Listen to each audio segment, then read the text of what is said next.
नमस्कार विद्यार्थियों, मैं अजय कुमार मिश्रा आज फिर से उपस्थित हूँ और आप सभी को संस्कृत की क्लास में व्यंजनों का विभाजन पढ़ा रहा था। कल आपने देखा हम आपको बता रहे थे वर्णों का विभाजन, स्वर, व्यंजन, अयोगवाह। स्वरों का विभाजन, स्वरों को 3 भागों में बांटा गया है, ये भी आपको बताया हमने। संवृत और विवृत स्वर के बारे में भी बताया, संध्य और समान स्वर के बारे में भी बताया, और व्यंजनों का जो विभाजन है उसके बारे में भी बताया, लेकिन उसमें थोड़ा सा हमारा कार्य रह गया था, तो आज फिर हम उस पर बात कर रहे हैं। कंठ से उच्चारित होने वाले वर्ण जो हैं वो कंठव्य वर्ण कहलाते हैं। क, ख, ग, घ।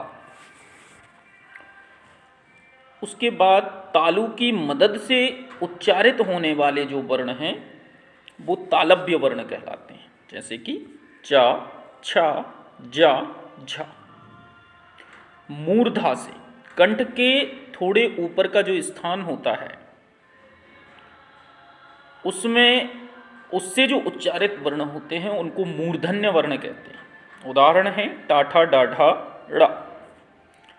दांत की मदद से बोले जाने वाले वर्ण दंतव्य हैं। उदाहरण है त, थ, द, ध, न और औ।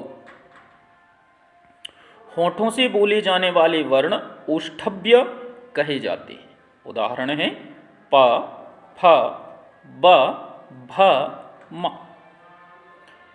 कंठव्य का वर्ग होता है जिसमें 5 वर्ण होते हैं, का, खा, गा, घा, ड़। तालव्य में चवर्ग होता है जिसमें 5 वर्ण होते हैं, च, छ, ज, झ, ञ। मूर्धन्य में टवर्ग होता है जिसमें 5 वर्ण होते हैं, ट, ठ, ड, ढ, ण। दंतव्य तवर्ग होता है, इसमें भी 5 वर्ण होते हैं, त, थ, द, ध, न। ओष्ठव्य ये पवर्ग होता है, इसमें भी 5 वर्ण होते हैं, प, फ, ब, भ, म। विशिष्ट व्यंजन या, वा, रा, ला, श, श, श, ह ये विशिष्ट व्यंजन होते हैं। इसमें से 4 जो व्यंजन है वो अंतस्थ होते हैं और 4 जो व्यंजन है वो ऊष्म होते हैं। ये जिसको हमने अभी ब्लू सर्किल किया हुआ है वो अंतस्थ होते हैं और जो तीनों सा और जो हा है वो ऊष्म होते हैं। ये आपको जरूर ध्यान रखना है। इसके बाद आगे बढ़ते हैं हम अयोगवाह की तरफ। अयोगवाह जो है वो स्वर और व्यंजन के अलावा एक अनुस्वर और एक विसर्ग होता है। संस्कृत भाषा में इन दोनों का ही महत्वपूर्ण योगदान है। विसर्ग जो किसी भी वर्ण के पीछे साइड में लगती है, अनुस्वर जो किसी भी वर्ण के ऊपर लगता है ना। तो ये अयोगवाह कहलाते हैं। अनुस्वर, विसर्ग, जिह्वा मूल्य और उपपदमानीय ये 4 अयोगवाह कहे जाते हैं और इनके उच्चार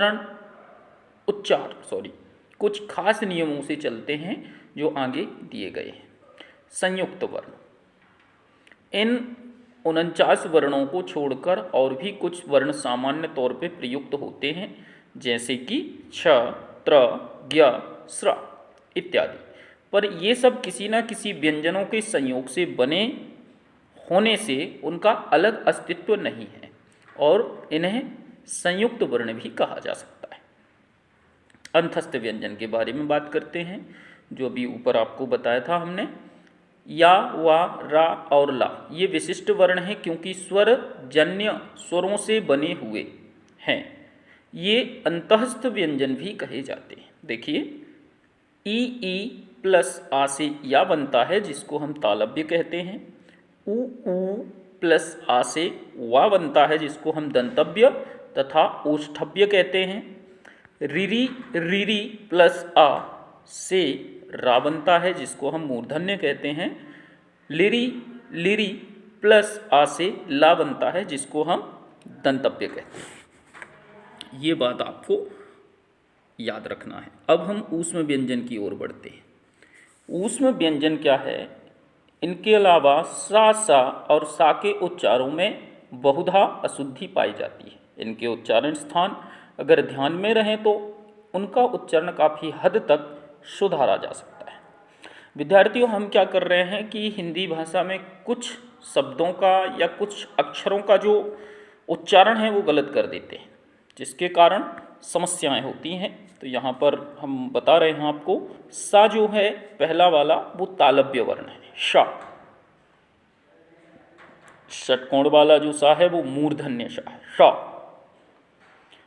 और सरोते वाला जो सा है वो दंतव्य सा है, तो इसको केवल दांतों से बोलना है, सा सा। और जो हा है वो कंठ्य वर्ण से उच्चारित होने वाला होता है, हा। ये चारों ऊष्म व्यंजन होने से विशिष्ट माने गए हैं। यहाँ पर आप देख पा रहे हैं, एक तालिका दिख रही होगी आपको। इस तालिका में लिखा है स्थान अघोष, अल्पप्राण, महाप्राण। घोष, अल्पप्राण, महाप्राण, अघोष, अल्पप्राण, महाप्राण। तो कंठ में का जो है वो अघोष में अल्पप्राण है, और जो खा है वो महाप्राण है। घोष में ये गा अल्पप्राण है, और जो घा है वो महाप्राण है। उसके बाद फिर से है जो डा है वो अघोष है, किसमें है? अल्पप्राण में है। तालु में चा जो है वो अल्पप्राण अघोष है, और महाप्राण में छा अघोष है। और घोष में जा अल्पप्राण है और झा महाप्राण है। और अघोष में ञ है। अल्पप्राण और महाप्राण में सा संयम वाला है, और अल्पप्राण में या है। मूर्धा, टा अघोष अल्पप्राण है, ठा अघोष महाप्राण है, डा घोष अल्पप्राण है, ढा घोष महाप्राण है। ड़ा अल्पप्राण और शा महाप्राण, ये अघोष के अंतर्गत है। घोष में रा होता है जो अल्पप्राण है। दंत में ता अल्पप्राण है और था महाप्राण है, ये अघोष के अंतर्गत आते हैं। घोष में दा अल्पप्राण है और धा महाप्राण है। अघोष में ना अल्पप्राण है, सा महाप्राण है, और ला घोष अल्पप्राण है। ठीक है। उसके बाद ओष्ठ में पा अघोष अल्पप्राण है, फा अघोष महाप्राण है।